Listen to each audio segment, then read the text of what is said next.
സ്തോത്രം. ദൈവത്തിന് മഹത്വമുണ്ടാകട്ടെ.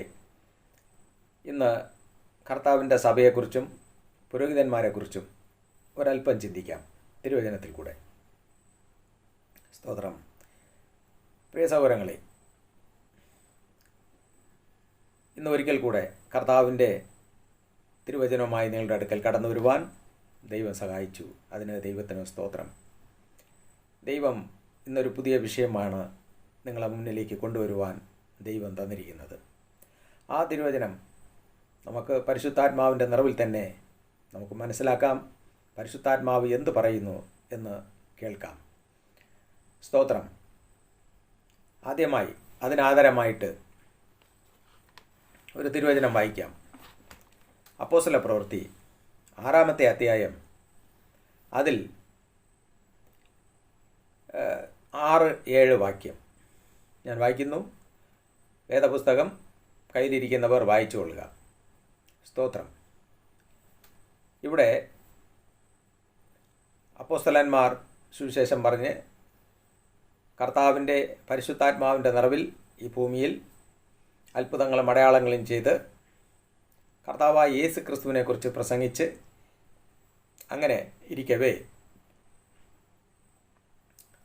ആ ക്രിസ്തുവിൻ്റെ സുവിശേഷം സ്വീകരിച്ച അനേകരുണ്ട്. അതിൻ്റെ ഇടയിൽ അതിനെ സ്വീകരിച്ച കുറേ പുരോഹിതന്മാർ, അതിനെക്കുറിച്ചാണ് ഇന്ന് നമ്മൾ ആദ്യമായി മനസ്സിലാക്കാനിരിക്കുന്നത്. സ്തോത്രം. അപ്പോസ്തലന്മാരുടെ മുമ്പാകെ നിർത്തി അവർ പ്രാർത്ഥിച്ച് അവരുടെ മേൽ കൈവച്ചു. ആരെ? കുറേ ആൾക്കാരെ, ഒരു 6-7 പേരെ ഇവിടെ കാണുവാൻ സാധിക്കും. 5 മുതൽ ഈ വാക്ക് കൂട്ടത്തിൽ ഒക്കെയും ബോധ്യമായി. വിശ്വാസവും പരിശുദ്ധാത്മാവും നിറഞ്ഞ പുരുഷനായ സ്തേഫാനോസ്, ഫിലിപ്പോസ്, പ്രോഗോരോസ്, നിക്കാനോർ, തീമോൻ, പർന്നാസ്, യഹൂദ മത അനുസാരിയായ അന്തോക്യക്കാരൻ നിക്കോലോവോസ് എന്നിവരെ തിരഞ്ഞെടുത്തു. അപ്പോസ്തലന്മാരുടെ മുമ്പാകെ നിർത്തി അവർ പ്രാർത്ഥിച്ചവരുടെ മേൽ കൈവച്ചു. ദൈവവചനം പരന്നു. യെരുശലേമിൽ ശിഷ്യന്മാരുടെ എണ്ണം ഏറ്റവും പെരുകി. പുരോഹിതന്മാരിൽ വലിയൊരു കൂട്ടം വിശ്വാസത്തിന് അധീനമായി തീർന്നു. സ്തോത്രം. ഒരു സെക്കൻഡ് പ്രാർത്ഥിക്കാം. പരിശുദ്ധ പിതാവേ, ആകാശത്തെയും ഭൂമിയെയും സമുദ്രത്തെയും അവയിലുള്ള സകലത്തെയും നിർമ്മിച്ച സ്വർഗീയ പിതാവേ, സ്വർഗത്തിനും ഭൂമിക്കും പാതാളത്തിനും അധികാരമുള്ള കർത്താവേ, ഈ നല്ല സമയത്തിനായി സ്തോത്രം.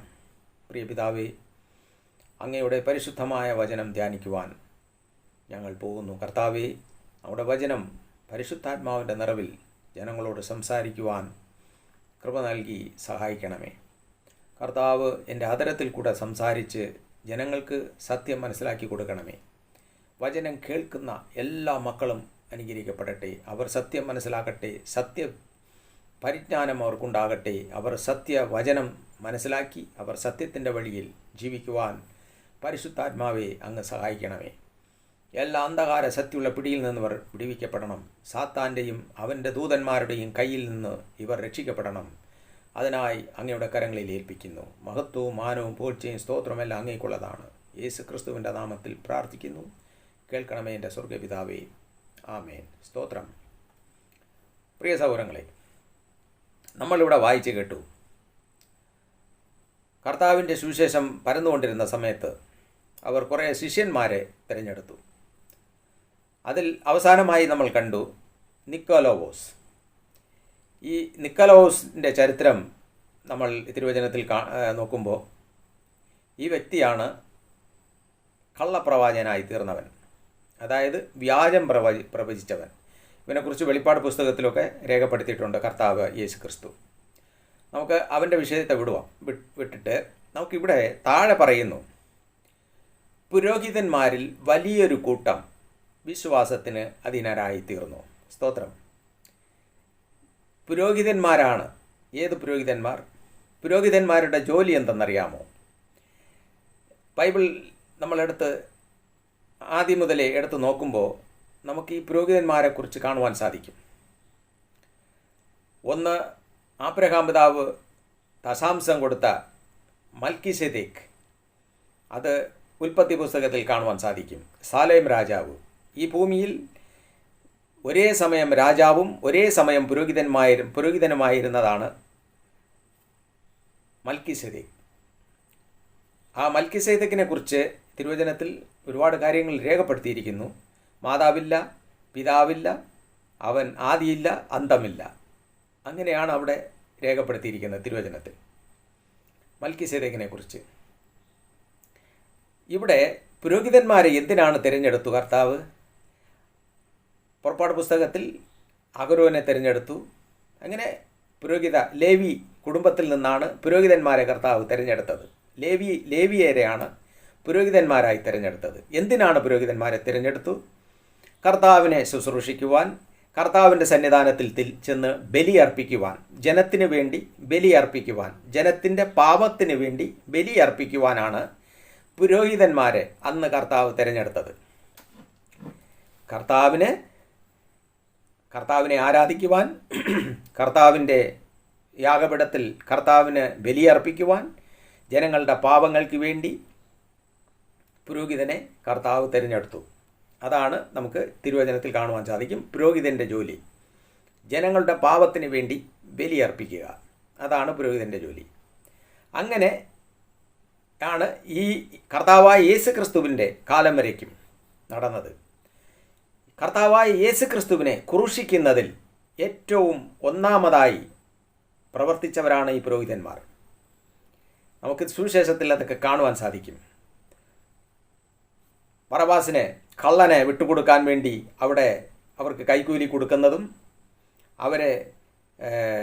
അവർക്ക് ജനങ്ങൾക്ക് സപ്പോർട്ട് ചെയ്യുന്നതും, യേശുക്രിസ്തുവിനെ ക്രൂശിക്കാൻ പറയിക്കുന്നതും ഇതെല്ലാം ഈ പുരോഹിതന്മാരാണ്, വേറെ ആരുമല്ല. ഈ ഭൂമിയിൽ ജനങ്ങളുടെ പാപത്തിന് വേണ്ടി യാഗം കഴിക്കാൻ വേണ്ടി തിരഞ്ഞെടുക്കപ്പെട്ട പുരോഹിതന്മാരാണ് കർത്താവായ യേശു ക്രിസ്തുവിനെ ക്രൂശിക്കാൻ വേണ്ടി ഏൽപ്പിച്ചു കൊടുക്കുന്നത്. ക്രൂശിക്കാൻ വേണ്ടി ഒന്നാമത് മുൻകൈയെടുത്തത് പുരോഹിതന്മാരാണ്. ഏത് പുരോഹിതന്മാർ? ജനങ്ങൾക്ക് വേണ്ടി, ജനങ്ങളുടെ പാപത്തിന് വേണ്ടി ബലിയർപ്പിക്കാൻ തിരഞ്ഞെടുക്കപ്പെട്ടവർ. പ്രിയമുള്ളവരെ, അതേ പുരോഹിതന്മാർ തന്നെയാണ് ഈ ഭൂമിയിൽ കർത്താവായ യേശു ക്രിസ്തുവിൻ്റെ സുവിശേഷം സ്വീകരിച്ച് കർത്താവായ യേശു ക്രിസ്തുവിനെ വിശ്വസിച്ചപ്പോൾ അവരും ഈ വിശ്വാസം സ്വീകരിച്ചു. ആരുടെ? കർത്താവായ യേശു ക്രിസ്തുവിൽ ഉള്ള വിശ്വാസം സ്വീകരിച്ച് ഒരുപാട് പുരോഹിതന്മാർ. അതാണ് ഇവിടെ രേഖപ്പെടുത്തിയിരിക്കുന്നത്. പുരോഹിതന്മാരിൽ വലിയൊരു കൂട്ടം വിശ്വാസത്തിന് അധീനരായിത്തീർന്നു. അപ്പോൾ ഈ പുതിയ നിയമ ഇതിലേക്ക് കടന്നു വരുമ്പോൾ ഈ പുരോഹിതന്മാർ എന്തിന് വിശ്വാസത്തിലേക്ക് വന്നു? അത് നാം ചിന്തിക്കേണ്ടത് ആവശ്യമാണ്. എന്തിന് പുരോഹിതന്മാർ വിശ്വാസത്തിലേക്ക് വന്നു? അവരെ പ്രത്യേകം പരിശുദ്ധാത്മാവ് രേഖപ്പെടുത്തിയിരിക്കുകയാണ്. പുരോഹിതന്മാർ ഇവിടെ നമുക്ക് കാണുവാൻ സാധിക്കും. കർത്താവായ യേശു ക്രിസ്തു ഈ ഭൂമിയിൽ 12 അപ്പോസ്തലന്മാരെ തിരഞ്ഞെടുത്തു. അവർക്ക് അപ്പോസ്തലന്മാരെന്ന് വരെ പേരിട്ട്, അതായത് 12 ശിഷ്യന്മാരെ തിരഞ്ഞെടുത്തിട്ട് അവർക്ക് അപ്പോസ്തലന്മാരെന്ന് പേരിട്ടു എന്ന് ലൂക്കോസ് സുവിശേഷം 6-ാമത്തെ അധ്യായത്തിൽ വ്യക്തമായി അതിനെ രേഖപ്പെടുത്തിയിട്ടുണ്ട്. ലൂക്കോസ് സുവിശേഷം 6-ാമത്തെ അധ്യായം നമുക്ക് അതിൽ കാണുവാൻ സാധിക്കും.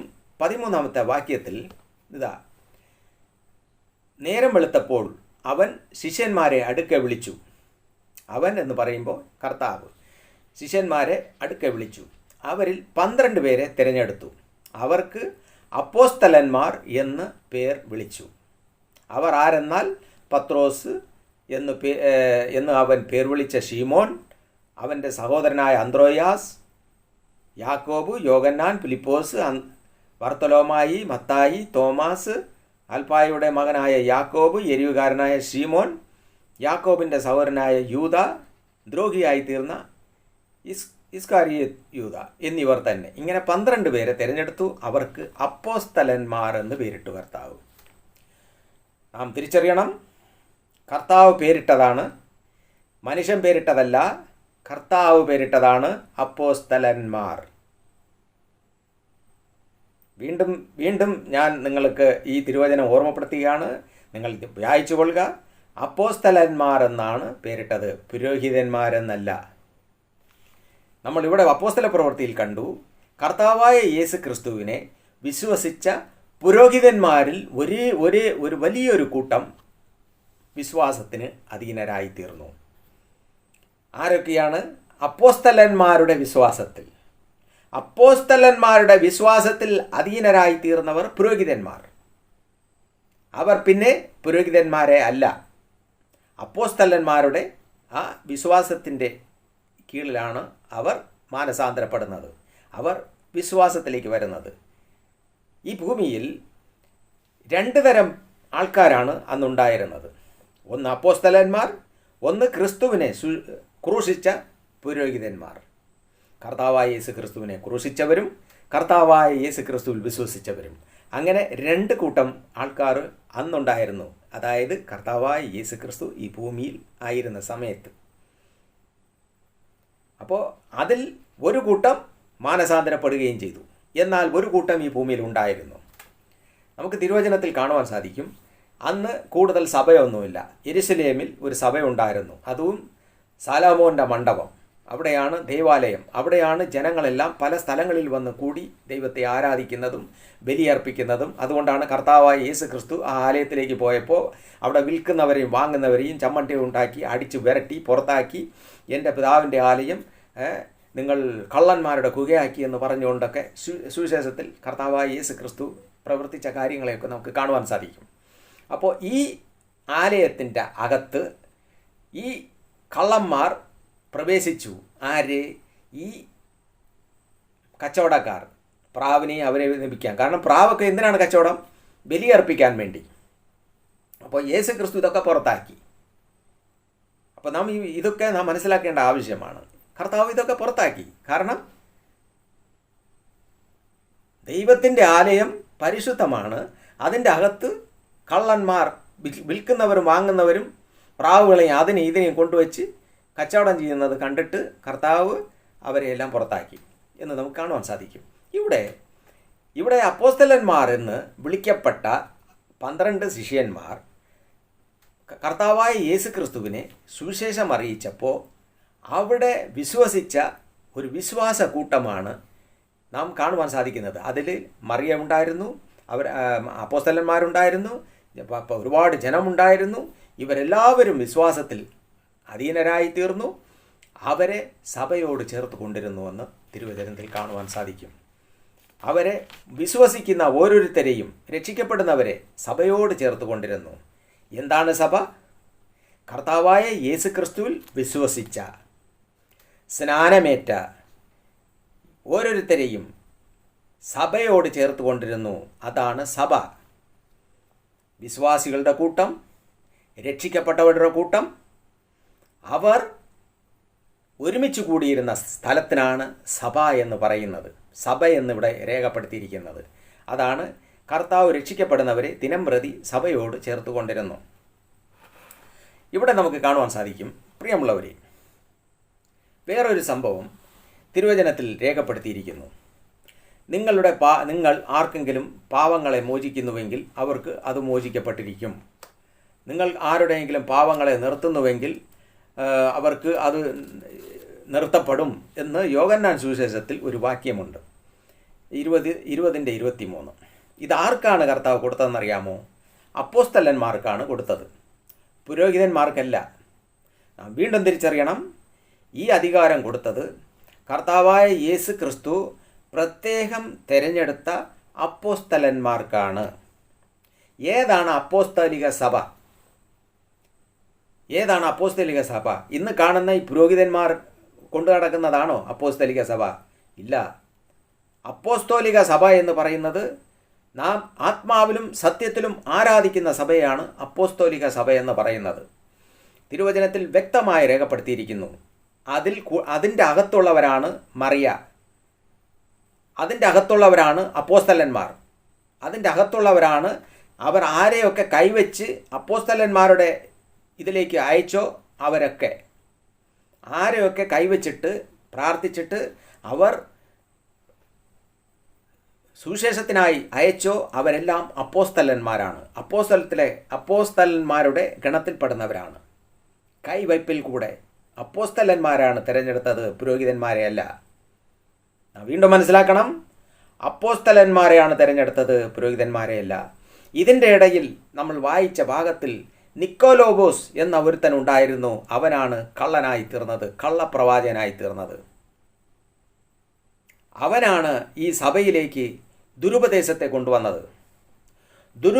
ദുരുപദേശത്തെ ഈ സഭയിലേക്ക് കൊണ്ടുവന്നവൻ ഈ നിക്കോലോബസാണ്.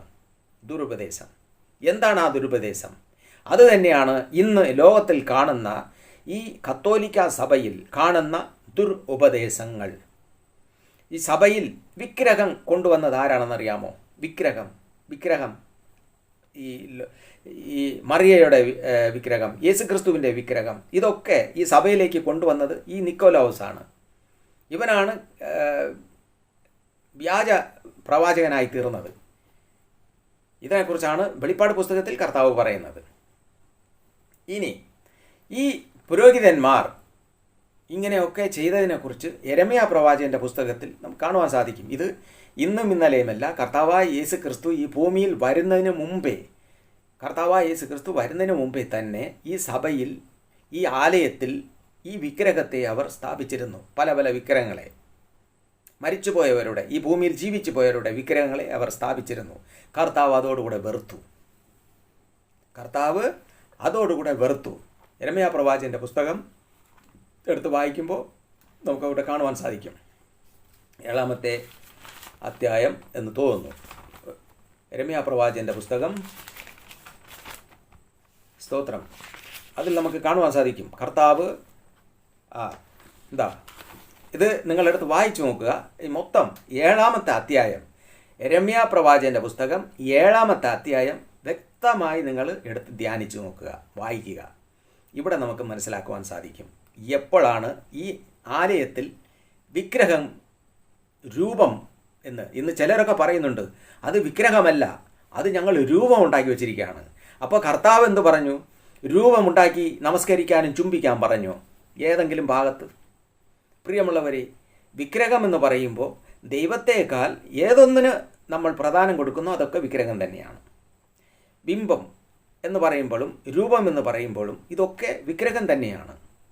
യേശുക്രിസ്തുവിന് പ്രധാനം കൊടുക്കാതെ, അതായത് ദൈവത്തിന് പ്രധാനം കൊടുക്കാതെ നാം എന്തൊക്കെ മുമ്പിൽ ഒന്നാമതായിട്ട് കാണുന്നോ ഇതെല്ലാം വിഗ്രഹം തന്നെ. വിഗ്രഹാരാധനയായ ദ്രവ്യാസക്തി, പണത്തിന് പ്രധാനം കൊടുക്കുന്നുവെങ്കിൽ അതും വിഗ്രഹാരാധനയായ ദ്രവ്യാസക്തി എന്ന് വചനത്തിൽ പറഞ്ഞിരിക്കുന്നു. ഇവിടെ നമുക്ക് കാണുവാൻ സാധിക്കും 7-ാമത്തെ അധ്യായത്തിൽ 30-ാമത്തെ വാക്യത്തിൽ. അവിടെ ഇപ്രകാരം പറയുന്നു: യഹൂദപുത്രന്മാർ എനിക്ക് അനിഷ്ടമായുള്ളത് ചെയ്തു എന്ന് യഹോവയുടെ അരുളപ്പാട്. എൻ്റെ നാമം വിളിച്ചിരിക്കുന്ന ആലയത്തെ മലിനമാക്കുവാൻ തക്കവണ്ണം അവർ തങ്ങളുടെ മ്ലേച്ഛ വിഗ്രഹങ്ങളെ അതിൽ പ്രതിഷ്ഠിച്ചിരിക്കുന്നു.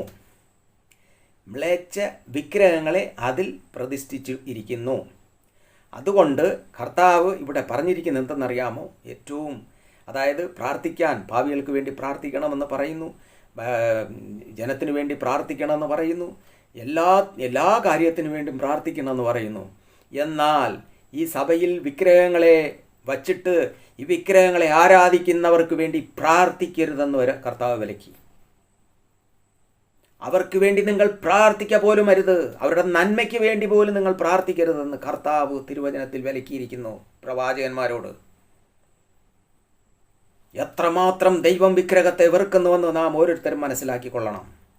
സഭയിൽ സ്വർഗത്തിലോ ഭൂമിയിലോ ഭൂമിക്കടിയിലോ യാതൊരു വിഗ്രഹത്തെ നീ ഉണ്ടാക്കുകയോ സേവിക്കുകയോ നമസ്കരിക്കുകയോ ചെയ്യരുതെന്ന് കർത്താവ് കൽപ്പനയിൽ കൂടെ വ്യക്തമായി രേഖപ്പെടുത്തിയിരിക്കുന്നു.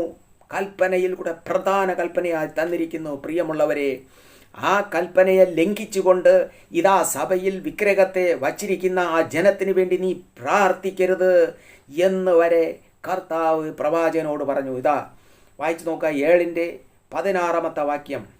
അതുകൊണ്ട് നീ ഈ ജനത്തിന് വേണ്ടി പ്രാർത്ഥിക്കരുത്, അവർക്ക് വേണ്ടി യാചനയും പ്രാർത്ഥനയും കഴിക്കരുത്, എന്നോട് പക്ഷവാദം ചെയ്യുകയും അരുത്, ഞാൻ നിന്റെ അപേക്ഷ കേൾക്കയില്ല.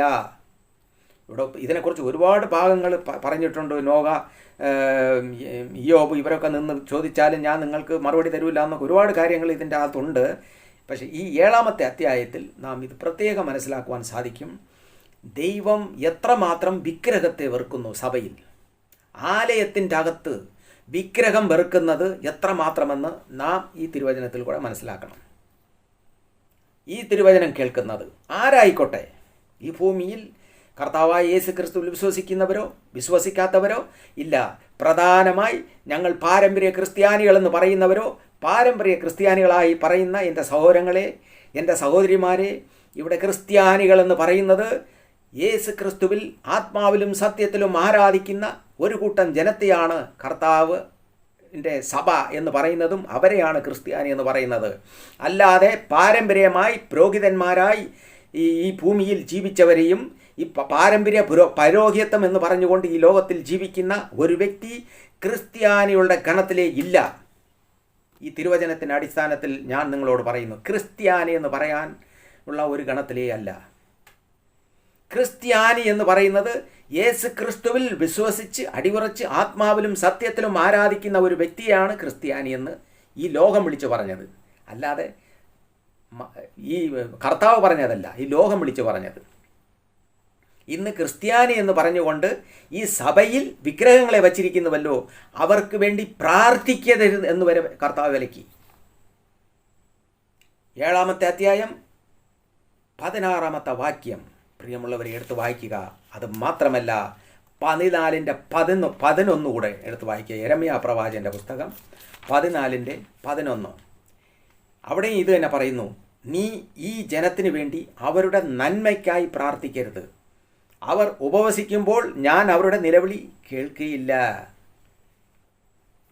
അവർ ഉപവസിക്കുമ്പോൾ ഞാൻ അവരുടെ നിലവിളി കേൾക്കുകയില്ല എന്ന് കർത്താവ് പറഞ്ഞിരിക്കുകയാണ്. നീ ഉപവസിച്ചാലും ശരി, നീ ചുടുവാൻ കൊടുത്താലും ശരി, നിന്നെ എന്ത് തന്നെ ചെയ്താലും ശരി, ഈ വിഗ്രഹങ്ങളെ നീ സഭയരാത്ത് വച്ചുകൊണ്ട് നീ സഭയിൽ ദൈവത്തെ ആരാധിക്കുന്നു എന്ന് പറഞ്ഞുകൊണ്ട് ബലി അർപ്പിക്കുന്നു എന്ന് പറഞ്ഞുകൊണ്ട് ജനത്തെ വഞ്ചിച്ചുകൊണ്ടിരിക്കുന്ന ഈ പുരോഹിതന്മാർ തിരിച്ചറിയട്ടെ. ഈ പുരോഹിതന്മാർ തിരിച്ചറിയട്ടെ, കർത്താവായ യേശു ക്രിസ്തു പരിശുദ്ധാത്മാവിനാൽ വിളിച്ചു പറയുന്നു. പരിശുദ്ധാത്മാവിൽ തന്നെ ഞാനിതാ നിങ്ങളോട് പറയുന്നു, ഈ ജനത്തിന് വേണ്ടി പ്രാർത്ഥിക്കരുത് എന്നുവരെ ഇവിടെ രേഖപ്പെടുത്തിയിരിക്കുന്നു. സഭേരകത്ത്, കർത്താവിൻ്റെ സഭേരകത്ത് വിഗ്രഹങ്ങളെ വച്ച് അതിൻ്റെ മുമ്പിൽ മുട്ടുമടക്കുന്നവരെ നിങ്ങൾ മനസ്സിലാക്കണം. പ്രവാചകന്മാരോട് കർത്താവ് വിലക്കി, ഈ ജനത്തിന് വേണ്ടി, ഇവരുടെ നന്മയ്ക്ക് വേണ്ടി നീ പ്രാർത്ഥിക്കരുത്, ഞാൻ കേൾക്കത്തില്ല. അപ്പോൾ നിങ്ങളൊക്കെ പ്രാർത്ഥിക്കുന്നത് ആരോടാണ്? ഓരോരുത്തരും ചിന്തിക്കുക, പ്രാർത്ഥിക്കുന്നത് ആരോടാണ്? ഇന്ന് ഈ വിഗ്രഹങ്ങളെ വച്ചിരിക്കുന്ന ഒരു സൈഡ്, മറിയേര വിഗ്രഹം, യേശു ക്രിസ്തുവിൻ്റെ വിഗ്രഹം. നിങ്ങൾ പറയുന്നു രൂപം ഉണ്ടാക്കി വെച്ചിരുന്നു. ഓക്കെ, നിങ്ങൾ രൂപം ഉണ്ടാക്കി വെച്ചിരിക്കുന്നു. ആ രൂപം സഭേരകത്ത് വയ്ക്കാൻ നിങ്ങൾക്ക് അനുവാദം തന്നതാരാണ്? ദൈവാനുവാദം തന്നോ? അപ്പോൾ ഈ രൂപങ്ങളെ വച്ചിരിക്കുന്നത് ആരാണ്? ഈ പുരോഹിതന്മാരാണ്. ഇവരാണ് അനുവദിച്ചത്. ഈ പുരോഹിതന്മാരാരാണ്? ഇത് അന്നേ ഉണ്ടായിരുന്ന പുരോഹിതന്മാർ, കർത്താവ് തിരഞ്ഞെടുത്ത പുരോഹിതന്മാരല്ല. ഒരു കൂട്ടം പുരോഹിതന്മാർ വിശ്വാസത്തിലേക്ക് വന്നു. ഒരു കൂട്ടം പുരോഹിതന്മാർ ഈ ലോകത്തിലുണ്ടായിരുന്നു. ഈ സഭയരാത്ത്, അന്നുണ്ടായിരുന്ന സഭയരാത്ത്, സഭ എന്ന് പറയുമ്പോൾ ആലയത്തിൻ്റെ അകത്ത്, അന്ന് സഭയല്ല ആലയം, അന്ന് ദേവാലയം എന്ന് പറഞ്ഞുണ്ടായിരുന്നു. അന്ന് ഒരു കൂട്ടം പുരോഹിതൻ അവിടെ ഉണ്ടായിരുന്നു. ഒരു കൂട്ടം ബാലിൻ്റെ പുരോഹിതന്മാരുണ്ടായിരുന്നു. ഒരു കൂട്ടം കർത്താവായ യേശു ക്രിസ്തുവിൽ വിശ്വസിച്ചു. അവർ മാനസാന്തരപ്പെട്ടു. അവർ അപ്പോസ്തലന്മാരായി തീർന്നു. അവർ അപ്പോസ്തല വിശ്വാസം സ്വീകരിച്ചു. അവർ അപ്പോസ്തല വിശ്വാസത്തിലേക്ക് കടന്നു വന്നു. ഇനി നാം മനസ്സിലാക്കേണ്ടത്, പ്രിയമുള്ളവരെ, ഇപ്പോൾ നിങ്ങൾക്ക് മനസ്സിലാവും. ഈ തിരുവചനങ്ങളെ വ്യക്തമായി ധ്യാനിക്കുക. പരിശുദ്ധാത്മാവ് നിങ്ങൾക്ക് പറഞ്ഞു തരുന്നു. വ്യക്തമായി നിങ്ങൾ ധ്യാനിക്കുക. പാരമ്പര്യം, ഞങ്ങൾ കത്തോലിക്കരാണ്, ഞങ്ങൾ അതാണ് ഇതാണെന്ന് മുറുകെ പിടിച്ചുകൊണ്ടിരിക്കുന്നവർ ഇരുന്നോളുക. ഒരു കുഴപ്പവുമില്ല, ഇരുന്നോളുക. എന്നാൽ ഇവിടെ കർത്താവ് രേഖപ്പെടുത്തിയിരിക്കുന്നു, തിരുവചനത്തിൽ വ്യക്തമായി രേഖപ്പെടുത്തിയിരിക്കുന്നു, ഏതൊരു വ്യക്തി വിഗ്രഹം ഉണ്ടാക്കി വച്ചിരിക്കുന്ന സഭേരകത്ത് ഏതൊരു വ്യക്തി അവിടെ നിൽക്കുന്നുവോ അവിടെ ദൈവമില്ല, ദൈവത്തിൻ്റെ ആത്മാവ് അവിടെ ഇല്ല. അങ്ങനെയുള്ളവർക്ക് വേണ്ടി പ്രാർത്ഥിക്കരുതെന്ന് വരെ കർത്താവ് വിലക്കിയെങ്കിൽ നാം എത്രമാത്രം കരുതലോടുകൂടെ, ഭയത്തോടും വിറയലോടുകൂടെ ദൈവത്തെ സേവിക്കണം. എത്രമാത്രം ഭയത്തോടും വിറയലോടുകൂടെ കർത്താവിനെ സേവിക്കണം. ഇവിടെ അപ്പോസ്തലന്മാർ എന്നാണ് പറഞ്ഞിരിക്കുന്നത്.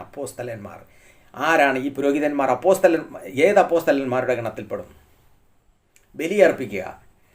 ഏത് ബലിയർപ്പിക്കുന്നു? ഇപ്പോൾ ഇവരൊക്കെ പറയുന്നുണ്ട് ബലിയർപ്പിക്കുന്നു, ഞങ്ങൾ കുന്തിരിക്കം പുകച്ച് ബലിയർപ്പിക്കുന്നു എന്ന്. ആർക്ക് വേണ്ടി ബലിയർപ്പിക്കുന്നു? ഏകബലിയായി കർത്താവായി യേശു ക്രിസ്തു തീർന്നിരിക്കുകയാണ്. ഏകബലിയായി. ഇതിനെക്കുറിച്ച് നമുക്ക്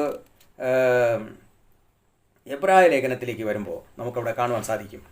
ഇതാ എബ്രായ ലേഖനം. അതുകൊണ്ടാണ് ഇന്ന് ഇവർ ഈ ലേഖനങ്ങളൊക്കെ ഒന്നും പഠിക്കാൻ വിടാത്തത്. 10 വർഷം 14 വർഷമൊക്കെ അങ്ങ് പഠിച്ചെന്ന് പറയുന്നു.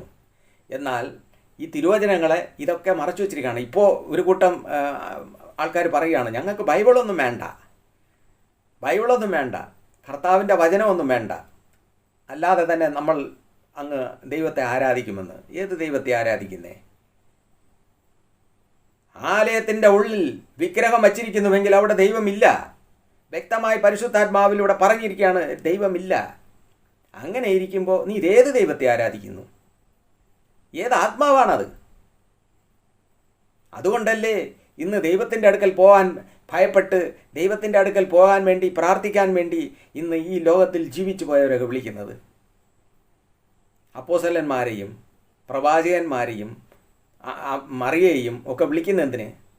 ഞങ്ങൾക്ക് വേണ്ടി അപേക്ഷിക്കണമേ, ഞങ്ങൾക്ക് വേണ്ടി അപേക്ഷിക്കണമേ. എന്തിനാണ്? ദൈവത്തിൻ്റെ അടുക്കാൻ പറ്റുന്നില്ല. ഇവരെ വിടുന്നില്ല. ഇവരെ കൊണ്ട് നടക്കുന്ന ദുരാത്മാവ് ഇവരെ വിടുന്നില്ല അങ്ങോട്ട്. അതാണ് സത്യം. ഇവരെ കൊണ്ട് നടക്കുന്ന ദുഷ്ടാത്മാവ് ഇവരെ അങ്ങോട്ട് വിടുന്നില്ല, ദൈവത്തിൻ്റെ അടുക്കിലേക്ക് പോകാൻ വിടുന്നില്ല. ഇവർ പറയുന്നുണ്ട്, അപ്പോൾ ഞങ്ങൾ കർത്താവിൽ മിശിഹായിൽ ഞങ്ങൾ വിശ്വസിക്കുന്നു. നീ മിശിഹായിൽ വിശ്വസിക്കുന്നില്ല, മിശിഹായിൽ മാത്രം വിശ്വസിക്കുക.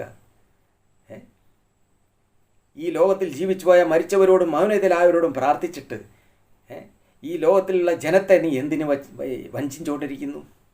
ഇവരെല്ലാം വഞ്ചിക്കപ്പെട്ട് കിടക്കുകയാണ്, പിശാചിൻ്റെ പിടിയിൽ കിടക്കുകയാണ്. ഇവർക്ക് തിരിച്ചറിയാൻ പറ്റുന്നില്ല. പ്രിയമുള്ളവരെ, ഇവിടെ നമുക്ക് കാണുവാൻ സാധിക്കും എബ്രായ ലേഖനം 7-ാമത്തെ അധ്യായത്തിലേക്ക് കടന്നു വരുമ്പോൾ അവിടെ ഒരു ഭാഗം നമുക്ക് വായിക്കാൻ സാധിക്കും. ഇവിടെ 14-ാമത്തെ വാക്യം, 7:14.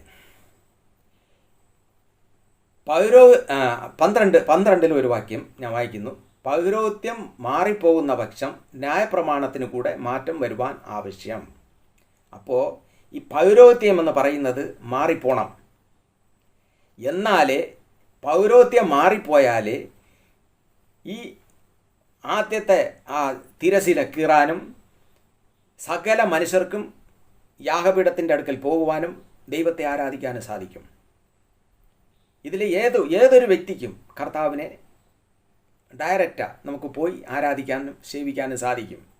അതിന് ആ പഴയ പൗരോഹിത്യം മാറിയേ മതിയാവും. പഴയതുപോലെ ഇനി ബലി അർപ്പിക്കുന്ന കാര്യത്തിൽ പോകാൻ പാടില്ല. ഏകബലിയായി കർത്താവായ യേശു ക്രിസ്തു ആയി കഴിഞ്ഞു. ശരി, അത് നമുക്ക് മുമ്പോട്ട് ധ്യാനിക്കാം. ഇവിടെ പറയുന്നു ന്യായപ്രമാണത്തിന് മാറ്റം വരുവാൻ ആവശ്യം. എന്നാൽ ഇത് ആരെക്കുറിച്ച് പറഞ്ഞിരിക്കുന്നുവോ അവൻ വേറൊരു ഗോത്രത്തിലുള്ളവൻ, ആ ഗോത്രത്തിൽ ആരും യാഗപീഠത്തിൽ ശുശ്രൂഷ ചെയ്തിട്ടില്ല. യഹൂദയിൽ നിന്ന് നമ്മുടെ കർത്താവ് ഉദിച്ചു എന്ന് സ്പഷ്ടമല്ലോ. ആ ഗോത്രത്തോട് മോശെ പൗരോഹിത്യം സംബന്ധിച്ച് ഒന്നും കൽപ്പിച്ചിട്ടില്ല. യഹൂദ ഗോത്രത്തിൽ നിന്നാണ് നമ്മുടെ കർത്താവായ യേശു ക്രിസ്തു ജനിക്കുന്നത്. അപ്പോൾ യഹൂദ ഗോത്രത്തിൽ നിന്ന് ജനിച്ച ഒരു വ്യക്തിക്ക് മോശെ പോലും അന്ന് പൗരോഹിത്യത്തെക്കുറിച്ച് പറഞ്ഞിട്ടില്ല. അപ്പോൾ ഈ യേശു ക്രിസ്തു യഹൂദ ഗോത്രമാണ്. അപ്പോൾ യഹൂദ ഗോത്രത്തിൽ നിന്ന് ജനിച്ച കർത്താവായ യേശു ക്രിസ്തു ഇന്ന് മനുഷ്യർക്ക് വേണ്ടി പുരോഹിതനായി തീർന്നിരിക്കുകയാണ്. യാഗം അർപ്പിക്കുന്നവനായി തീർന്നിരിക്കുന്നു, യാഗബലിയായി തീർന്നിരിക്കുന്നു, യാഗ കുഞ്ഞാടായി തീർന്നിരിക്കുന്നു. ഈ എബ്രായ ലേഖനം നിങ്ങൾ വ്യക്തമായി എടുത്ത് വായിച്ച് ധ്യാനിച്ച് നോക്കുക. നിങ്ങൾക്കത് വ്യക്തമായി മനസ്സിലാവും. വ്യക്തമായി ഇതിന് എഴുതിയിരിക്കുന്നു. അവിടെ നമുക്ക് കാണുവാൻ സാധിക്കും എബ്രായ ലേഖനം 10:11, 10-ാം അധ്യായം 11-ാമത്തെ വാക്യത്തിൽ ഒരു ഭാഗം എഴുതിയിരിക്കുന്നു. ഞാൻ വായിച്ച് കേൾപ്പിക്കുന്നു. 10:11. ഏതു പുരോഹിതനും ദിവസേനെ ശുശ്രൂഷിച്ചും പാവങ്ങളെ പരിഹരിപ്പാൻ ഒരു നാളും കഴിയാത്ത അതേ യാഗങ്ങളെ കൂടെ കൂടെ കഴിച്ചുകൊണ്ട് നിൽക്കുന്നു. ഏത് പുരോഹിതൻ? പ്രിയമുള്ളവരെ, മാനസാന്തരപ്പെട്ട് ക്രിസ്തുവിനോടുകൂടെ ചേർന്ന പുരോഹിതന്മാരല്ല. അന്ന് വേറൊരു പുരോഹിതന്മാർ അവിടെ ഉണ്ട്. ഞാൻ പറഞ്ഞു, 2 പുരോഹിതന്മാർ. കുറേ പേർ മാനസാന്തരപ്പെട്ട് ദൈവത്തോട് ചേർന്നു, ക്രിസ്തുവിനോട് ചേർന്നു. കുറേ പേർ അതേ പാരമ്പര്യം പിടിച്ചുകൊണ്ട് കടന്നു. ഞങ്ങൾ പുരോഹിതന്മാർ എന്ന് പറഞ്ഞുകൊണ്ട് ക്രിസ്തുവിനെ അംഗീകരിക്കാതെ, ക്രിസ്തുവിനെ വിശ്വസിക്കാതെ ഒരു കൂട്ടം ഇരുന്നു. ഇവരെയാണ് സാത്താൻ ഉപയോഗിച്ചത്. ഇവരിൽ കൂടെയാണ് നിക്കോലോബസ് പ്രവർത്തിച്ചത്. നിക്കോലോബസ് അവിടെ ദുരുപദേശം കൊണ്ടുവന്നത്. ഇവരുടെ ഇടയിലാണ് വിഗ്രഹങ്ങളെ കൊണ്ടാക്കിയത്. അവർ അന്നത്തെ വിശ്വാസികൾ ഒരുപാട് പേർ ക്രിസ്തുവിനോടുകൂടെ ചേർന്നുകൊണ്ടിരുന്നപ്പോൾ അന്നത്തെ പുരോഹിതന്മാർ ഒരടവ് ഉപയോഗിച്ചു. എന്താണെന്നറിയാമോ? നമുക്കും യേശു ക്രിസ്തുവിൻ്റെ രൂപത്തെ ഇവിടേക്ക് കൊണ്ടുവരാം, കർത്താവായ യേശു ക്രിസ്തുവിൻ്റെ രൂപത്തെ സഭയിലേക്ക് കൊണ്ടുവരാം. പിന്നെ കുറേ കാലങ്ങൾക്ക് ശേഷം മറിയയുടെ രൂപത്തെയും സഭയിലേക്ക് കൊണ്ടുവരാം. എന്തുകൊണ്ടെന്നാൽ, അല്ലെങ്കിൽ നമ്മുടെ ഈ സഭ, അതായത് ഈ പാരമ്പര്യ ഈ ആലയം, ഈ സഭ എന്ന് പറയുന്നത് ഈ ഇതിലുള്ള ജനങ്ങളെല്ലാം നമ്മളെ വിട്ടു പോവും. എങ്ങോട്ട് പോവും? യേശു ക്രിസ്തുവിൻ്റെ സഭയിലേക്ക് പോകും, ക്രിസ്തുവിനോടുകൂടെ ചേരും. ഇന്ന് പലരും പറയുന്നുണ്ട്, ഞങ്ങൾ പാരമ്പര്യ ക്രിസ്ത്യാനികൾ. അതെ, നിങ്ങൾ പാരമ്പര്യമായിട്ടുള്ളവർ തന്നെ. പക്ഷേ ക്രിസ്ത്യാനികൾ എന്ന് പറയത്തക്കവണ്ണമുള്ള പാരമ്പര്യം നിങ്ങൾക്കില്ല. എന്തുകൊണ്ടെന്നാൽ ഈ കള്ളന്മാർ അന്ന് സഭയിലേക്ക് ദുരുപദേശം കൊണ്ടുവന്ന് ഈ അന്ധവിശ്വാസത്തെ കൊണ്ട് കയറ്റി, അവിടെ വിഗ്രഹങ്ങളെ കൊണ്ട് കയറ്റി, മറിയയുടെ വിശ്വാസം കൊണ്ട് കയറ്റി, ജനങ്ങളെ തങ്ങളുടെ അടുക്കലേക്ക് വശീകരിച്ച് അവിടെ നിർത്തി ക്രിസ്തുവിൻ്റെ നാമം വച്ചുകൊണ്ട്, ക്രിസ്തുവിൻ്റെ നാമം അവിടെ എടുക്കുന്നു എന്ന് മാത്രമേ ഉള്ളൂ. പക്ഷേ അവിടെ പരിശുദ്ധാത്മാവിൻ്റെ പ്രവൃത്തി ഇല്ല. വിഗ്രഹാരാധന അവിടെ നടക്കുന്നു. ബിംബങ്ങളെ ചുംബിക്കുന്നു, ബിംബങ്ങളെ ആരാധിക്കുന്നു, അവിടെ മരിച്ചവരോടും മനോതിലായവരോടും പ്രാർത്ഥിക്കുന്നു. അങ്ങനെ ഈ ജനം ദൈവത്തിൽ നിന്ന് അകന്ന് ജീവിച്ചു കൊണ്ടിരിക്കുന്നു. ദൈവമായിട്ട് ഇവർക്കൊരു ബന്ധവുമില്ല. പ്രിയമുള്ളവരെ, ഞാൻ വീണ്ടും നിങ്ങളോട് പറയുകയാണ്, മാനസാന്തരപ്പെട്ട് ക്രിസ്തുവിനോടുകൂടെ ചേരുവിൻ. മാനസാന്തരപ്പെട്ട് ക്രിസ്തുവിനോടുകൂടെ ചേരുവിൻ. ഇവിടെ വ്യക്തമായി അത് രേഖപ്പെടുത്തിയിരിക്കുന്നു തിരുവചനത്തിൽ. അത് ഒന്ന് ക്രിസ്തുവിനോടുകൂടെ ചേർന്ന പുരോഹിതന്മാർ, മറ്റൊന്ന് അന്ന് ക്രിസ്തുവിനെ ക്രൂശിച്ച പുരോഹിതന്മാർ.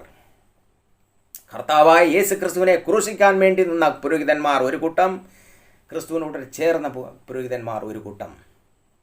ആ ക്രൂശിക്കാൻ വേണ്ടി നിന്നില്ലേ പുരോഹിതന്മാർ? തങ്ങളെ തന്നെ പുരോഹിത വർഗമെന്ന് പറഞ്ഞുകൊണ്ട് ഇരുന്നില്ലേ? അവരാണ് ഇന്ന് ഈ ഭൂമിയിൽ കാണുന്ന ഈ പുരോഹിതന്മാർ എന്ന് പറഞ്ഞുകൊണ്ട് ഈ ലോകത്തിൽ ജനങ്ങളെ വഞ്ചിച്ചുകൊണ്ടിരിക്കുന്നത്, പൈശാചികമായി ജനത്തെ ആരാധിപ്പിച്ചുകൊണ്ടിരിക്കുന്നത്. മറിയയോടും മറ്റുള്ള ഈ ഭൂമിയിൽ ജീവിച്ചു പോയ അപ്പോസ്തലന്മാരോടും പ്രവാചകന്മാരോടും ഒക്കെ പ്രാർത്ഥിച്ച് അവരുടെ ആത്മാക്കളെ ഇനി വിളിച്ച് ആവാഹിച്ച് ദുരാത്മാക്കൾക്ക് ഇവർ അടിമയായി കിടക്കുന്നത്. പ്രിയമുള്ളവരെ, അതാണ് ഇവിടെ നമുക്ക് തിരുവചനത്തിൽ കാണുവാൻ സാധിക്കും. ഇവിടെ അടുത്തതായി നമുക്ക് കാണുവാൻ സാധിക്കും, യേശുവോ പാവങ്ങൾക്ക് വേണ്ടി ഏകയാഗം കഴിച്ചിട്ട് എന്നേക്കും ദൈവത്തിൻ്റെ വലത്തുഭാഗത്ത് ഇരുന്നു കൊണ്ട് തൻ്റെ ശത്രുക്കൾ തൻ്റെ പാദപിടമാകുവോളം കാത്തിരിക്കുന്നു. ഏകയാഗത്താൽ അവൻ വിശുദ്ധീകരിക്കപ്പെട്ടവർക്ക് സദാകാലത്തേക്കും സൽഗുണപൂർത്തി വരുത്തിയിരിക്കുന്നു. അത് പരിശുദ്ധാത്മാവും നമുക്ക് സാക്ഷീകരിക്കുന്നു. പരിശുദ്ധാത്മാവും നമുക്ക് സാക്ഷീകരിക്കുന്നു. സ്തോത്രം. ഏകയാഗത്താൽ, അവൻ്റെ ഏകയാഗത്താൽ ഇന്ന് ഈ സകലതും മാറ്റി. ഏത്? പഴയ നിയമത്തിലുള്ള പൗരോഹിത്യം എന്ന് പറയുന്നതിനെ മാറ്റി പുതിയ നിയമത്തിലേക്ക് വരുമ്പോൾ അവൻ പരിശുദ്ധ ആത്മാവിനാൽ ഈ ജനത്തെ അഭിഷേകം ചെയ്ത് തൻ്റെ സഭയോട് ചേർത്തുകൊണ്ടിരിക്കുന്നു. ഈ ലോകമെല്ലാം, പ്രിയമുള്ളവരെ, ലോകമെല്ലാം പരിശുദ്ധ ആത്മാവിനാൽ നിറച്ച് അവൻ സഭയോട് ജനങ്ങളെ ചേർത്തുകൊണ്ടിരിക്കുന്നുവെന്നാണ് അവിടെ നമുക്ക് കാണുവാൻ സാധിക്കുന്നത്. സ്തോത്രം. യഹൂദ ഗോത്രത്തിൽ പൗരോഹിത്യം കൊടുത്തിട്ടില്ല. യേശുക്രിസ്തു യഹൂദ ഗോത്രത്തിൽ കൂടെ ജനിച്ചു. ഇവിടെ പറയുന്നു യേശുക്രിസ്തു ഏകബലിയായി തീർന്നു. ജനങ്ങൾക്ക് വേണ്ടി പാപബലി അർപ്പിക്കാനാണ് പുരോഹിതന്മാരെ കർത്താവ് അന്ന് തിരഞ്ഞെടുത്തത് ജനങ്ങൾക്ക് വേണ്ടി പ്രാർത്ഥിക്കുവാൻ, ജനങ്ങൾക്ക് വേണ്ടി ബലി അർപ്പിക്കുവാൻ. ഇന്ന് യേശുക്രിസ്തു എന്ന ഏക കുഞ്ഞാട് ബലിയായി തീർന്ന് ഇന്ന് സകല മനുഷ്യർക്ക് വേണ്ടി ഏക ബലിയായി തീർന്ന അവൻ ഇന്ന് സകലത്തിൽ നിന്നും ജനങ്ങളെ വിടുവിച്ചിരിക്കുന്നു. അപ്പോൾ നാം ഓരോരുത്തരും ചിന്തിച്ചു നോക്കണം, മനസ്സിലാക്കണം, ഈ പാരമ്പര്യം പിടിച്ചുകൊണ്ട് കിടക്കുന്നവരെ, നിങ്ങൾ ഏത് സഭയാണ് നിങ്ങളെ സഭ? അപ്പോസ്തലന്മാർ ഉണ്ടാക്കിയ അപ്പോസ്തലിക സഭയാണോ, അതോ പാരമ്പര്യമായുള്ള യേശുക്രിസ്തു ഈ ഭൂമിയിൽ വരുന്നതിന് മുമ്പേ ഈ ഭൂമിയിൽ ഉണ്ടായിരുന്ന ആ സഭ? ഏത്? പൗരോഹിത്യ സഭ. ആ സഭയ്ക്ക് കർത്താവിടെ ഒന്നും കൊടുത്തിട്ടേയില്ല. എന്തുകൊണ്ടെന്നാൽ സർവശക്തനായ കർത്താവായ യേശുക്രിസ്തു മഹാപുരോഹിതനായിരിക്കുന്നു.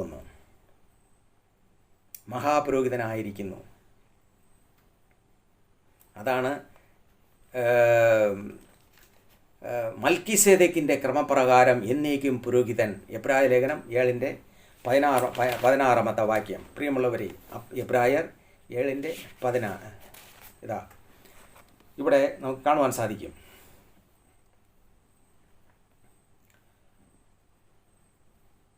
അതിൻ്റെ 14 യഹൂദ ഗോത്രത്തിൽ നിന്ന് നമ്മുടെ കർത്താവ് ഉദിച്ചു എന്ന് സ്പഷ്ടമല്ലോ. ആ ഗോത്രത്തോട് മോശെ പൗരോഹിത്യം സംബന്ധിച്ചു ഒന്നും കൽപ്പിച്ചിട്ടില്ല. ജഡസംബന്ധമായ കൽപ്പനയുടെ പ്രമാണത്താൽ അല്ല, ഒഴിഞ്ഞു പോകാത്ത ജീവൻ്റെ ശക്തിയാൽ ഉളവായ വേറെ ഒരു പുരോഹിതൻ മൽക്കീസേദെക്കിന് സദൃശനായി ഉദിക്കുന്നു എങ്കിൽ അത് ഏറ്റവും അധികം തെളിയുന്നു.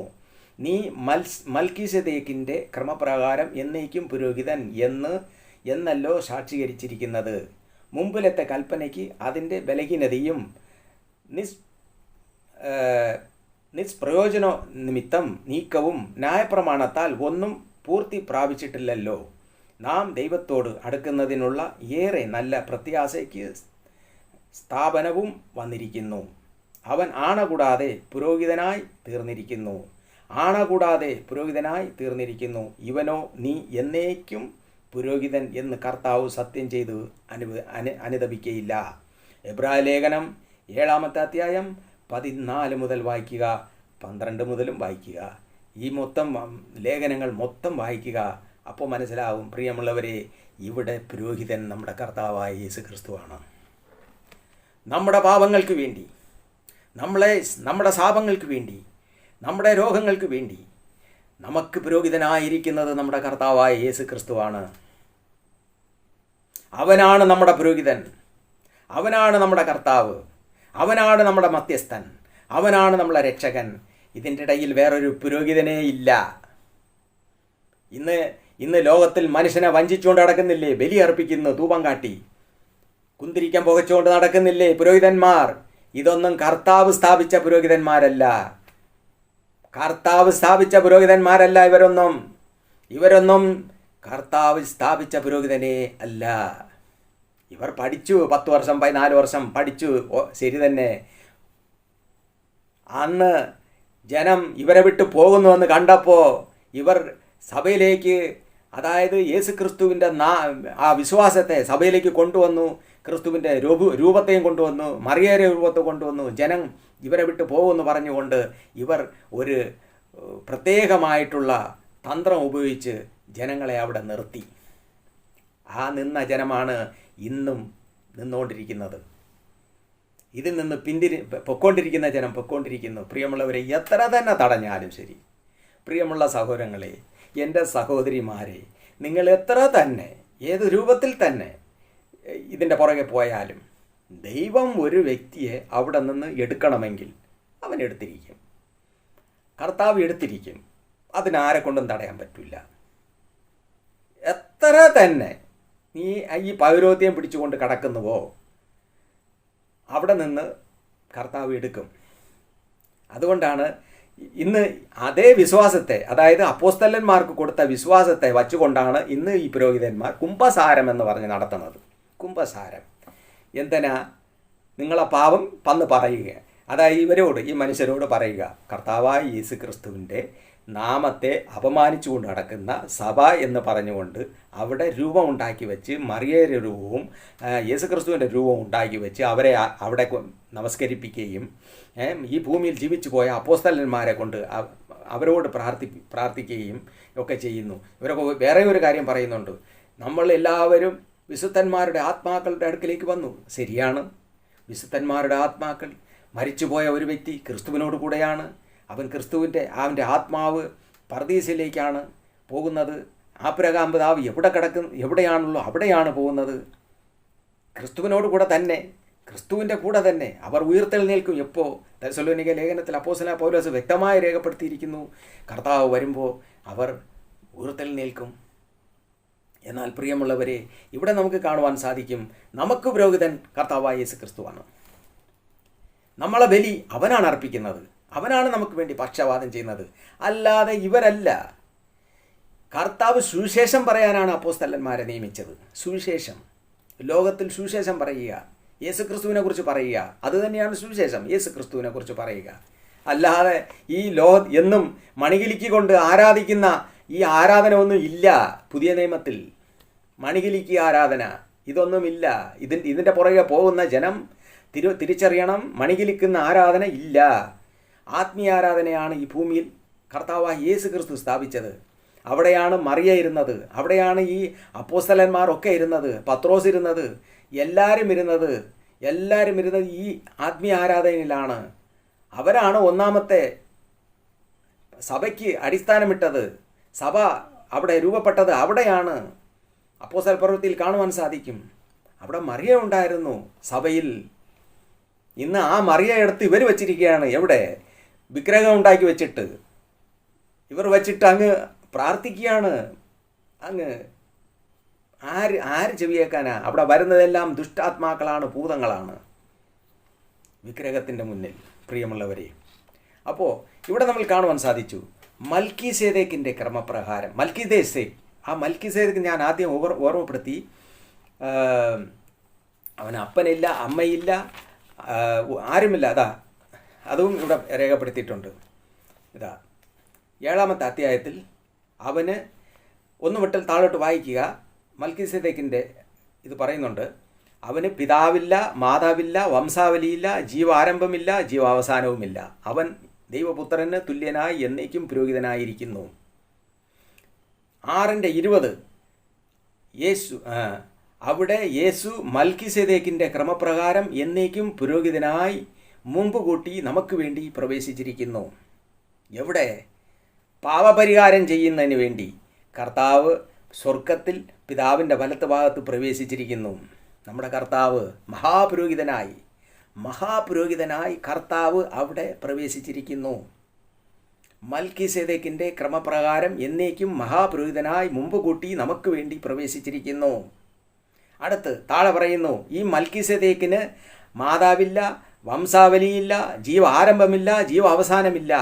അതുകൊണ്ട് ദൈവത്തിന് അമ്മയുണ്ടാക്കി കൊടുക്കുന്ന എൻ്റെ സഹോദരങ്ങളെ, എൻ്റെ സഹോദരിമാരെ, കർത്താവായ യേശു ക്രിസ്തുവിൻ്റെ അമ്മ എന്ന് പറഞ്ഞുകൊണ്ട് നിങ്ങൾ ഈ ഭൂമിയിൽ ദൈവത്തിൻ്റെ അമ്മ എന്ന് പറഞ്ഞുകൊണ്ട് സേവിക്കുന്നവരെ, ഞാൻ നിങ്ങളോട് ഒരു കാര്യം പറയുന്നു.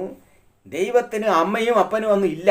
ദൈവം ഏകനാണ്, കർത്താവ് ഏകനാണ്. ഇവിടെ വ്യക്തമായി തിരുവചനത്തിൽ പരിശുദ്ധാത്മാവ് രേഖപ്പെടുത്തിയിരിക്കുന്നു. മൽക്കീസേദെക്കിൻ്റെ ക്രമപ്രകാരം എന്നേക്കും പുരോഹിതനായി നമ്മുടെ കർത്താവായ യേശു ക്രിസ്തു പിതാവിൻ്റെ വലത്തുഭാഗത്ത് പ്രവേശിച്ചിരിക്കുന്നു. ഓരോ ദിവസവും ബലിയർപ്പിക്കുവാൻ. ഇന്ന് ഇവിടെ തിരുവചനത്തിൽ നമ്മൾ കണ്ടു, ജനങ്ങളുടെ പാപങ്ങൾക്ക് പരിഹാരം വരുത്താൻ കഴിയാത്ത ബലി ഇന്നും അവർ അർപ്പിച്ചുകൊണ്ട് കിടക്കുകയാണ്. ധൂപം കാട്ടി മണികിലിക്ക് കൊണ്ട്. ആര്? അന്നത്തെ പാരമ്പര്യ ക്രിസ്ത്യാനി എന്ന് പറയുന്നവർ. അന്ന് പാരമ്പര്യം ഉണ്ടായിരുന്ന, അതായത് യേശുക്രിസ്തുവിൽ വിശ്വസിക്കാതെ അന്ന് യേശുക്രിസ്തുവിനെ കൊല്ലാൻ വേണ്ടി പ്രധാനമായിട്ട് നിന്ന പുരോഹിതന്മാരാണ് ഇന്ന് മണികിലിക്ക് കൊണ്ട് നടക്കുന്നത്. ആ കൂട്ടത്തിലുള്ളവരാണ്. കർത്താവായ യേശുക്രിസ്തുവിനെ കൊല്ലാൻ വേണ്ടി പ്രധാനമായിട്ട് നിന്ന ആ പുരോഹിതന്മാരാണ് മണികിലിക്ക് കൊണ്ട് നടക്കുന്നത്. ആ കൂട്ടത്തിലുള്ളവരാണ് പ്രിയമുള്ളവരെ രക്ഷപ്പെട്ടുകൊള്ളുക. ഒരു കൂട്ടം പുരോഹിതന്മാർ മാനസാന്തരപ്പെട്ടു. ഒരു കൂട്ടം പുരോഹിതന്മാർ മാനസാന്തരപ്പെട്ട് ക്രിസ്തുവിനോടുകൂടെ ചേർന്നു, വിശ്വസിച്ചു. കർത്താവ് ക്ഷമിക്കുന്നവനാണ്. എന്നാൽ കർത്താവിനെ ക്രൂശിച്ച പുരോഹിതന്മാർ ഇന്നും അവരുടെ തലമുറ വന്ന് ഇപ്പോഴും അവർ മണികിലിക്ക് ആരാധന, മണികിലിക്ക് ധൂപം കാട്ടിക്കൊണ്ടിരിക്കുന്നു. അവർ ക്രിസ്തുവിനെ അല്ല, ക്രിസ്തുവിൻ്റെ പേരവിടെ വച്ചിരിക്കുന്നുവെന്നേ ഉള്ളൂ. യേശു ക്രിസ്തുവിനെ അല്ല അവർ ആരാധിക്കുന്നത്. അവിടെ ഭൂതത്തെ ആരാധിക്കുന്നു, മറിയെ സേവിക്കുന്നു, അവിടെ ആരോഗ്യമൊക്കെ വിളിക്കുന്നു. ജനങ്ങളുടെ പാവങ്ങൾക്ക് പരിഹാരം വരുത്തുവാനല്ല. അവരുടെ മുന്നിൽ പോയി നിങ്ങൾ കുമ്പസാരം നടത്തുന്നുവെങ്കിൽ പ്രിയമുള്ളവരെ, നിങ്ങൾ വിഡ്ഢിത്തനമാണ് കാണിക്കുന്നത്. അവരുടെ മുന്നിൽ പാവം ഏറ്റുപറയേണ്ട. അവർ ആൾ ദൈവങ്ങളുമല്ല. അവർക്ക് ഈ ഭൂമിയിൽ ഒരു അധികാരവുമില്ല.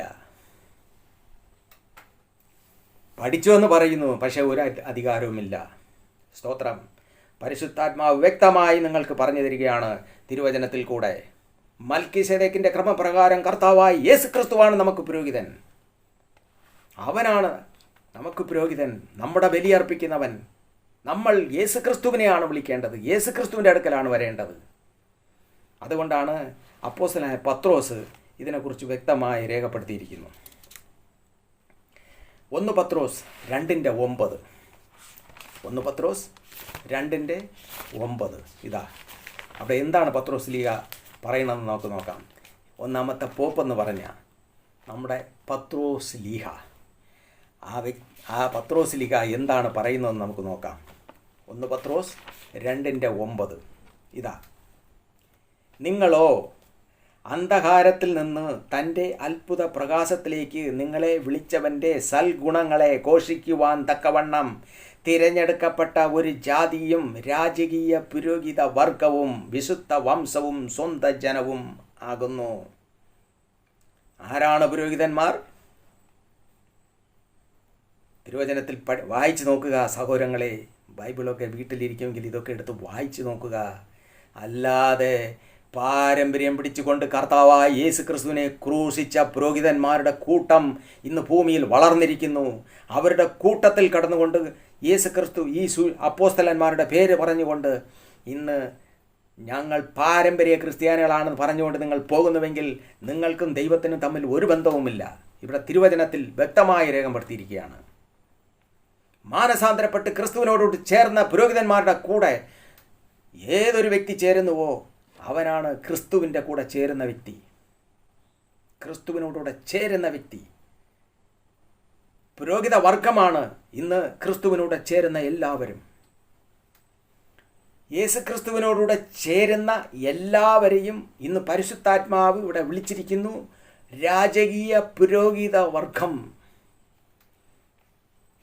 നിങ്ങളോ അന്ധകാരത്തിൽ നിന്ന് തൻ്റെ അത്ഭുത പ്രകാശത്തിലേക്ക് നിങ്ങളെ വിളിച്ചവൻ്റെ സൽഗുണങ്ങളെ ഘോഷിപ്പാൻ, കർത്താവായ യേശു ക്രിസ്തുവിനെ ഘോഷിക്കുവാൻ, കർത്താവായ യേശു ക്രിസ്തുവിനെ പ്രസംഗിക്കുവാൻ, കർത്താവായ യേശു ക്രിസ്തുവിൻ്റെ സാക്ഷി പറയുവാൻ, കർത്താവായ യേശു ക്രിസ്തുവിനെ മഹത്വപ്പെടുത്തുവാൻ, കർത്താവായ യേശു ക്രിസ്തുവിനെ ഉയർത്തുവാൻ തിരഞ്ഞെടുക്കപ്പെട്ട ജാതി.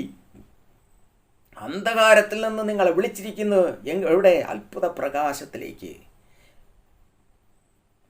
പ്രകാശത്തിലേക്ക് നിങ്ങളെ വിളിച്ചവൻ്റെ സൽഗുണങ്ങളെ ഘോഷിപ്പാൻ തക്കവണ്ണം തിരഞ്ഞെടുക്കപ്പെട്ട ഒരു ജാതിയും രാജകീയ പുരോഹിത വർഗവും വിശുദ്ധ വംശവും സ്വന്തം ജനവുമാകുന്നു.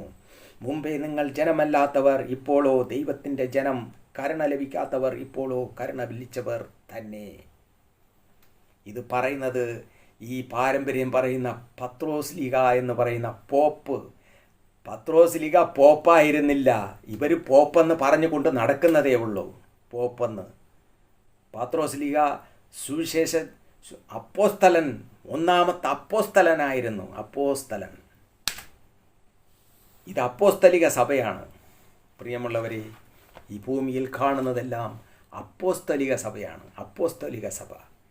പൗരോത്യ സഭയില്ല. പൗരോത്യം കഴിഞ്ഞു യേശുക്രിസ്തുവിൻ്റെ കാലത്തോടുകൂടെ. പൗരോത്യം എന്ന് പറയുന്ന ഒരു സംഭവമേ ഇല്ല.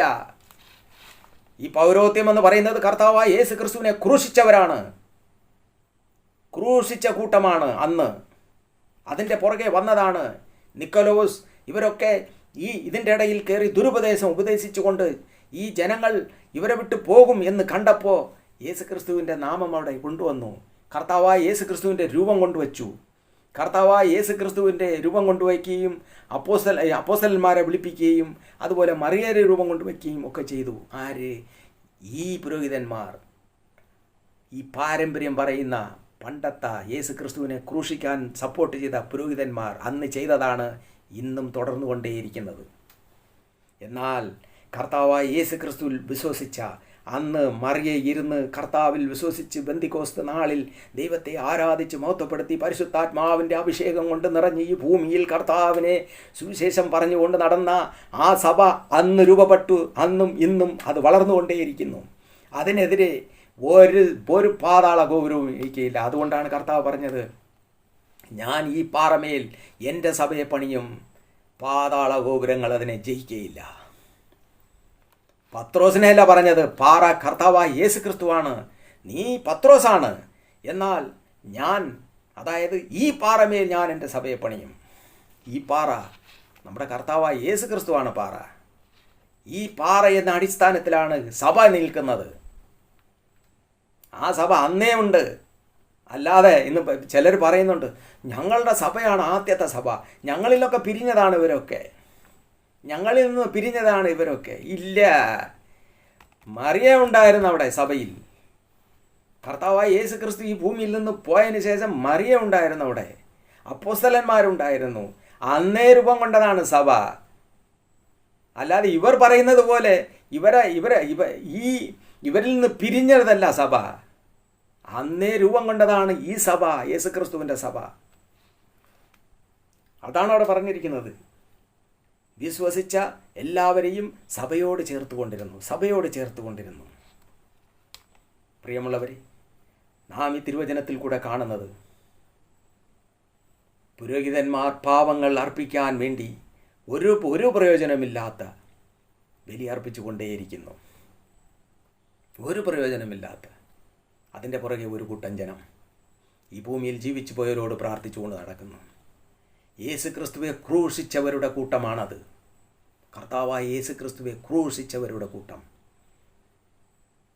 ആ പുരോഹിതന്മാരാണ് ജനങ്ങളെ അന്ന് വഞ്ചിച്ച്, ജനങ്ങൾ തങ്ങളിൽ നിന്ന് ക്രിസ്തുവിലേക്ക് തിരിയുന്നുവെന്ന് കണ്ടപ്പോൾ അവർ സഭയിലേക്ക് കൊണ്ടുവന്നത് ഈ ക്രിസ്തുവിൻ്റെ രൂപവും ഈ മറിയയുടെ രൂപം എന്ന് പറഞ്ഞുകൊണ്ട് വിഗ്രഹത്തെ കൊണ്ടുവച്ചു, സ്വരൂപത്തെ കൊണ്ടുവച്ചു.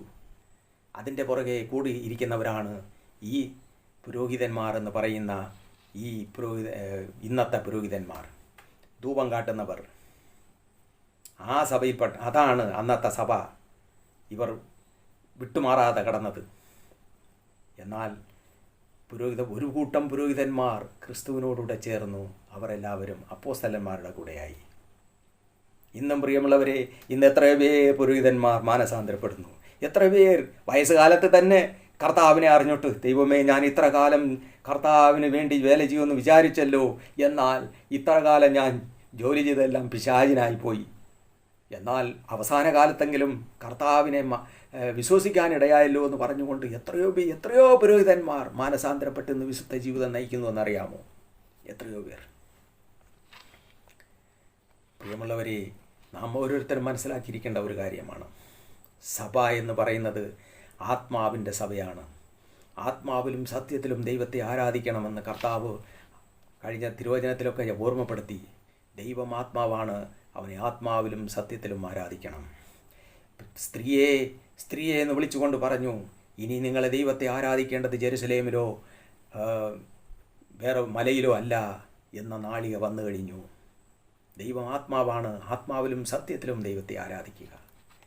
ആരാധനയെക്കുറിച്ച് പറയുമ്പോൾ വെളിപ്പാട് പുസ്തകത്തിൽ തന്നെ വ്യക്തമായി പറയുന്നുണ്ട്. വ്യക്തമായി സ്തോത്രയാഗം അർപ്പിക്കുക. സ്തോത്രയാഗം, ഓരോരുത്തരും സ്തോത്രയാഗം അർപ്പിക്കുക എന്നാണ് പറയുന്നത്. സ്തോത്രയാഗം, ആരാധനയെക്കുറിച്ച് പറയുന്നത് വെളിപ്പാട് പുസ്തകം 4:8-11 എടുത്ത് വായിച്ചു നോക്കുക. അതുപോലെ ഈ എബ്രായ ലേഖനത്തിൽ തന്നെ നമുക്ക് കാണുവാൻ സാധിക്കും. 13 എബ്രായർ 13-ാമത്തെ അധ്യായം, അവിടെ നമുക്ക് കാണുവാൻ സാധിക്കും. പ്രിയമുള്ളവരെ, നാം ഓരോരുത്തരും ഇത് മനസ്സിലാക്കിയിരിക്കേണ്ട ആവശ്യമാണ്.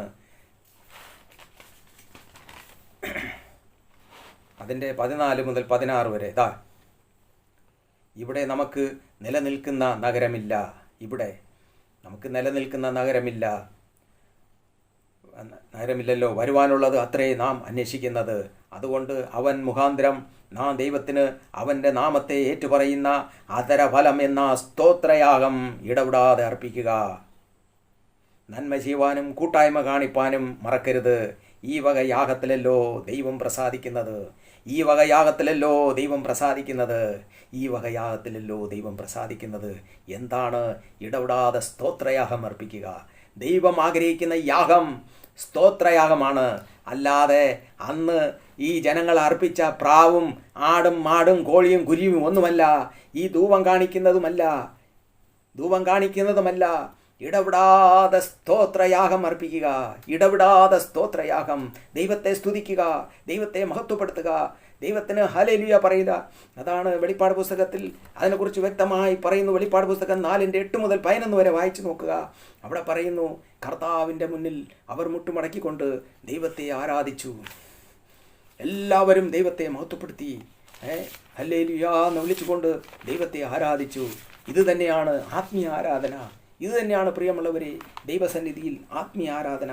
ഇവിടെ നമുക്ക് കാണാൻ സാധിക്കും, 24 മൂപ്പന്മാരും സിംഹാസനത്തിൽ ഇരിക്കുന്നവൻ്റെ മുമ്പിൽ വീണ് എന്നേക്കും ജീവിക്കുന്നവനെ നമസ്കരിച്ചു. കർത്താവേ, നീ സർവ്വതും സൃഷ്ടിച്ചവനും എല്ലാം നിന്റെ ഇഷ്ടം ഹേതുവായി ഉണ്ടായതും സൃഷ്ടിക്കപ്പെട്ടതുമാകിയാൽ മഹത്വവും ബഹുമാനവും ശക്തിയും കൈക്കൊള്ളുവാൻ യോഗ്യനെന്ന് പറഞ്ഞുകൊണ്ട് തങ്ങളുടെ കിരീടങ്ങളെ സിംഹാസനത്തിന് മുമ്പിലിട്ട് മഹത്വവും ബഹുമാനവും സ്തോത്രവും എല്ലാം സ്തുതിയും ആരാധനയും ഇങ്ങനെ ദൈവത്തെ ഇടപെടാതെ സ്തുതിച്ച് സ്തോത്രം ചെയ്ത് ആരാധിച്ച് മഹത്വപ്പെടുത്തുന്ന ഇത് തന്നെയാണ് പ്രിയമുള്ളവരെ ദൈവം ആഗ്രഹിക്കുന്ന ആരാധന. അല്ലാതെ ഒരു മാനസാന്തരവുമില്ലാതെ പുരോഹിതൻ എന്നും മണികിലിക്കൊണ്ട് നിൽക്കും, നിങ്ങളാമേൻ പറഞ്ഞുകൊണ്ട് വരും. ഇതൊന്നും ദൈവം ആഗ്രഹിക്കുന്ന ആരാധനയല്ല. ഈ ആരാധനയൊക്കെ കഴിഞ്ഞു, തിരശീല കീറിക്കഴിഞ്ഞു. നാം എല്ലാവരും പുരോഹിതവർഗമായി തീർന്നിരിക്കുന്നു. പുരോഹിതവർഗം. നമ്മുടെ പുരോഹിതൻ, വലിയ പുരോഹിതൻ കർത്താവായ യേശു ക്രിസ്തുവാണ്. പക്ഷവാദം ചെയ്യുന്നവൻ കർത്താവായ യേശു ക്രിസ്തുവാണ്. അവൻ്റെ സന്നിധാനത്തിൽ നാം ഓരോരുത്തരും പുരോഹിതവർഗമാണ്. നമുക്ക് തന്നിരിക്കുന്ന യാഗാർപ്പണം സ്തോത്രയാഗം. വചനത്തിൽ പറയുകയാണ്, വചന അടിസ്ഥാനത്തിലാണ് പരിശുദ്ധാത്മാവ് നിങ്ങൾക്ക് പറഞ്ഞു തരുന്നത്. പരിശുദ്ധാത്മാവ് ഈ തിരുവചനങ്ങളെ വായിക്കുക. ഞാൻ അവിടെയായി ഈ ഭാഗങ്ങളെ ഞാൻ നിങ്ങൾക്ക് എടുത്ത് കാണിച്ചു തന്നുവെങ്കിലും മൊത്ത ഭാഗവും അത് തന്നെയാണ്. ഇതിനെക്കുറിച്ച് തന്നെയാണ് പറയുന്നത്.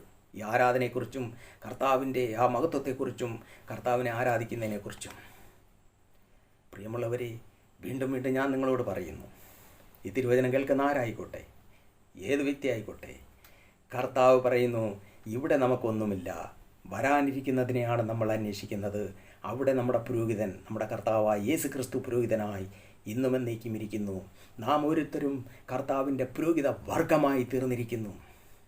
നാം ഇടപെടാതെ ദൈവത്തെ സ്തുതിക്കുക, സ്തോത്രം ചെയ്യുക, ഹല്ലേലൂയ പറയുക, ഇടപെടാതെ സ്തോത്ര യാഗമർപ്പിക്കുക.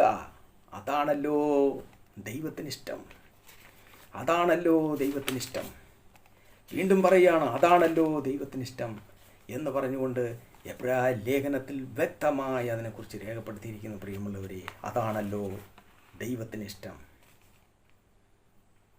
എബ്രായ ലേഖനം 13-ാമത്തെ അധ്യായം മറക്കരുതേ. നിങ്ങളതെടുത്ത് വായിച്ചു നോക്കുക.